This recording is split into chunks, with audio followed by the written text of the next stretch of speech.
Hello and welcome to another semester of Ferris Sports Update. I'm your host, Rob Bentley, and thanks for tuning in. On today's show, we'll update you on Bulldog Hockey along with men's and women's basketball as all three teams in action this past weekend. We'll start, though, first with Bulldog Hockey and joined by the head coach of the Bulldogs, Bob Daniels. Coach, welcome to the show. Good to be here, Rob. Thank you. I know since the last time we talked with you back last fall, it's certainly changed, and it's nice to have your team back on the ice and being able to play games here for the past month or so. It really has. I'm surprised it's been that long since, but you're right that it has been since November that we chatted. But no, it's been in that time period. We've played quite a few games, had a few cancellations, but for the most part, we're grinding through and getting our schedule and getting games in, and for that, we're really thankful. Obviously, you're right in the heart of the WCHA schedule now. Had some non-conference games in December, and now into the heart of conference action. What have you learned about your team maybe so far here early on? Well, I like the team a lot. I think, as I look at our forwards, we're really deep up front, as deep as we've been in a long time. I think scoring, we've been able to put up some goals. I think, and this was to be expected, is we're a little thin on defense in terms of experience, not in terms of talent or numbers, but, of the 10 defensemen, 9 are either freshman or sophomore. So, it's a pretty young group back there, and at times they've showed that. But they've come, they've come a long way in the games we've played, and then in net, we've gotten some really good play from Roni Selman-Kangas, and we got our goaltender back from the World Junior team, Logan Stein, and he's played a couple of games, and so we're looking pretty good in net as well.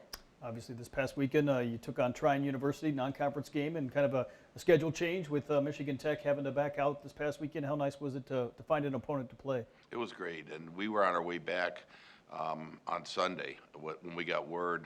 We were on our way back from Huntsville, and when we got word that Michigan Tech was not going to be able to play this weekend, they gave us time. We quickly looked at all the teams that are in our region, and we saw that Trine was off last weekend, Division III team out of Indiana, so made a call to their coach. He said they'd love to play. We scheduled it tentatively, checked with both ADs, and I was really appreciative of trying the efforts they made to come up here and play, though. We were really excited. I think they were excited to play us, and we were excited to have them. It gave us another game. We just try to keep the momentum going as we can.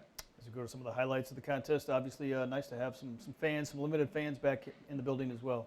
That was really great to have. It brought really a sense of normalcy. It's great that, when I could talk to the players, and I don't think everybody in the rink can hear it. So, it just was so nice to have them here. And a lot of the parents got a chance to come in and watch us play.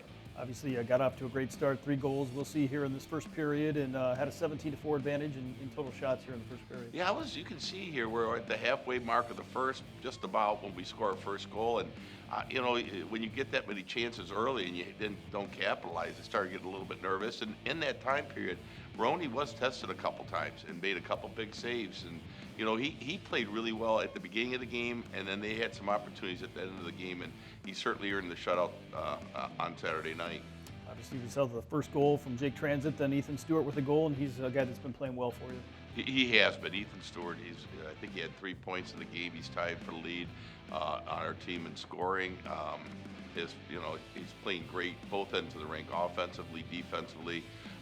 It's really nice to see him have this kind of year, where last year he missed the entire first semester, came back from basically injury, and then played about 6 games and broke his leg and was out the remainder of the year. And for him to come and have this kind of year right now is great. Here, this is a goal by Brendan McLaren.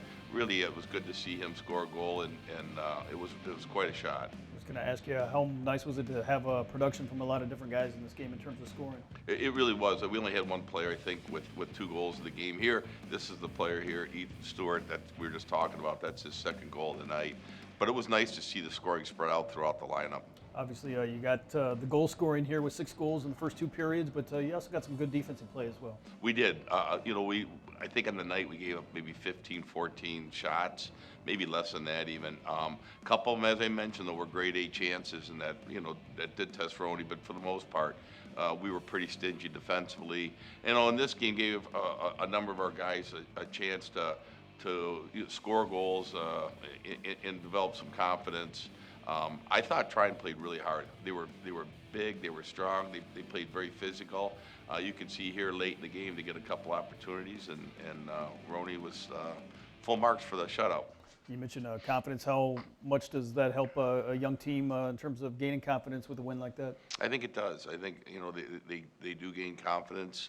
And I think even though we haven't had the results in conference so far that we've wanted, I think they've gained confidence in how we've played.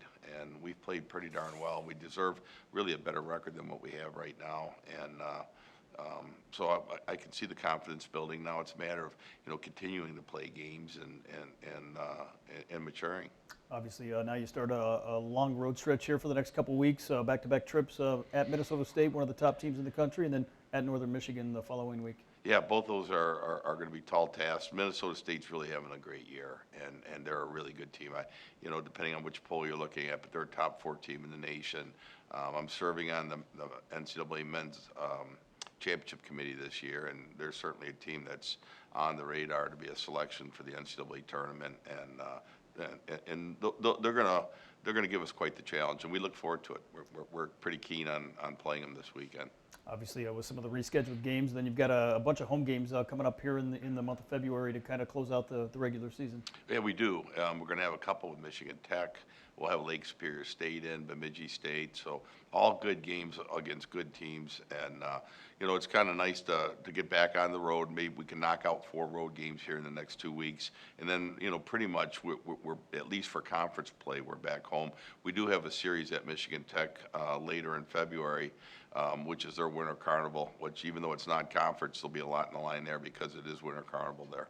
How have your guys kind of adapted and adjusted here with all the changes here, not only in the schedule, but obviously the practice plans and everything else with COVID-19 going on? Yeah, there's no such thing as normal in this year. You know, it's day to day. And it's interesting, it's not only our team, but it's the other team too. So, you know, if something were to happen to either team in terms of a player testing positive, it basically shuts both teams down for that weekend. But what I would like to say is how appreciative we are of the efforts the university's making so that we can compete. You know, we test pretty much every morning.